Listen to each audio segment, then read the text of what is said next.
வணக்கம் friends, welcome to Vidya's cooking channel. நான் வித்யாலக்ஷ்மி. இன்றைக்கி உங்களுக்கு ராகி பொட்டேட்டோ ரோஸ்டி ரெசிபி செஞ்சு காமிக்க போகிறேன். இது ஒரு அடை மாதிரி ரொம்பவே சூப்பராக இருக்கும். சட்னியோட வச்சு நீங்கள் இதை பரிமாறினீங்கன்னா சண்டேக்கு பர்ஃபெக்ட் பிரேக்ஃபாஸ்ட். இந்த ரெசிப்பியில் நான் என்ன பொருட்கள் யூஸ் பண்ணியிருக்கேன்னு பார்த்தீங்கன்னா, இங்கே உருளைக்கிழங்கை திருவி ஒரு 2 நிமிஷம் சுடு தண்ணியில் கொதிக்க வச்சு தண்ணியெல்லாம் இருக்க வச்சுட்டு நல்லா தண்ணியை புழிஞ்சு எடுத்து அந்த உருளைக்கிழங்கை எடுத்து ரெடி பண்ணி வச்சுருக்கேன். அதை ஒரு பவுலில் சேர்த்துக்கிறேன். இப்போ இந்த உருளைக்கிழங்குல நம்ம ராகி மாவு சேர்த்துக்கணும், கேவரு மாவு, கொஞ்சமாக உப்பு சேர்த்துக்கிறேன். அவ்வளோதான் இந்த ரெசிபிலேயே. ஸோ எவ்வளோ ராகி மாவு தேவைப்படுதோ அவ்வளோ ராகி மாவு நீங்கள் சேர்த்துக்கலாம். இப்போ அந்த உருளைக்கிழங்குல இருக்க தண்ணியே போதும், நான் தண்ணி சுத்தமாக சேர்க்கல. இப்போ இதை நல்லா கலந்து அந்த அடை மாவு ரெடி பண்ணிடுறேன்.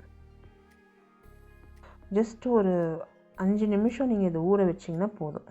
இந்த ராகி மாவு நல்லா ஊறிடும். இல்லைன்னா அது கொஞ்சம் முறப்பாக இருக்கும், சாப்பிட்றதுக்கு நல்லா இருக்காது. ஒரு 5 நிமிஷம் ஊற வைங்க. இப்போ இந்த அடை மாவு ஊற வச்சு ரெடி ஆகிடுது.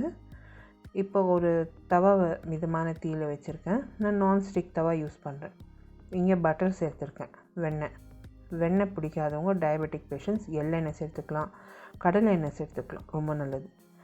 இப்போ இந்த பட்டர் நல்லா காஞ்சதும் இதில் அந்த அடை மாவை நான் சேர்த்துக்க போகிறேன். நம்ம எப்படி அடை தட்டுவோம் அதே ப்ரொசஸ் தான். அடை மாவை வச்சுட்டு நல்லா தட்டி விட்டுறேன். இது நல்லா நிதானமாக மெல்லிய தீயில் வறுத்து எடுக்கணும். குழந்தைங்களுக்கெல்லாம் ரொம்ப பிடிக்கும். ஏன்னா இதில் உருளைக்கிழங்கு இருக்குது, காரம் சுத்தமாக இல்லை. நல்ல காரமான சட்னியோடு இதை நீங்கள் வச்சு பரிமாறினீங்கன்னா ரொம்ப சூப்பராக இருக்கும்.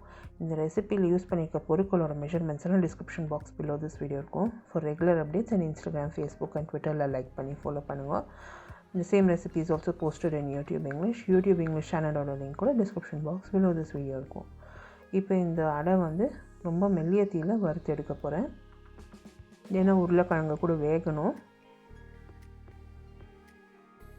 இப்போ இந்த கேவரு மாவு கூட வேகணும், அது பச்சை வாடை தட்டக்கூடாது. ஸோ இப்போ 2 பக்கமும் நல்லா திருப்பி ஒரு 2 நிமிஷத்துக்கு ஒரு வாட்டி திருப்பி வறுத்து எடுத்துருக்கேன். இப்போ நல்லா ப்ரௌன் கலர் வந்திருக்கு பாருங்கள். இப்போ இந்த உருளைக்கிழங்கு அடையை எடுத்து நான் பரிமாறப்படுறேன். இது ரொம்பவே சிம்பிள் ரெசிபி. நீங்கள் காத்தால ஸ்கூலுக்கு போகிற டைம்லேயே ஆகட்டும், அப்படி இல்லைன்னா ஒரு அர்ஜெண்ட்டாக டிஃபன் இல்லாத அன்றைக்கி இது நீங்கள் தயார் பண்ணலாம். ஸோ ரொம்ப நல்லாயிருக்கும், ரெகுலராக கூட பண்ணலாம். இங்கே பார்த்தீங்கன்னா இந்த அடை ரெடி ஆகிடுத்து. இதை எடுத்து நான் சுட பரிமாறியிருக்கேன். உருளைக்கிழங்கு கேவரு மாவு அடை உங்களுக்கு ரெசிபி பிடிச்சிருந்தாக்கா எனக்கு தம்ஸ் அப் கொடுத்து சப்ஸ்கிரைப் பண்ணுங்கள். ஐ கார்டு அபவ் திஸ் வீடியோ நீங்கள் கிளிக் பண்ணிங்கன்னா என்னோடய ப்ளாகுக்கு டைரெக்ட் ஆகும். கண்டிப்பாக இந்த ரெசிபி ட்ரை பண்ணிவிட்டு உங்களோட கமெண்ட்ஸ் எல்லாம் போஸ்ட் பண்ணுங்கள். உங்களை அடுத்த புதிய ரெசிபியோடு நான் மறுபடியும் சந்திக்கும் வரை this is Vidyalakshmi. Thank you so much for வாட்சிங். பை.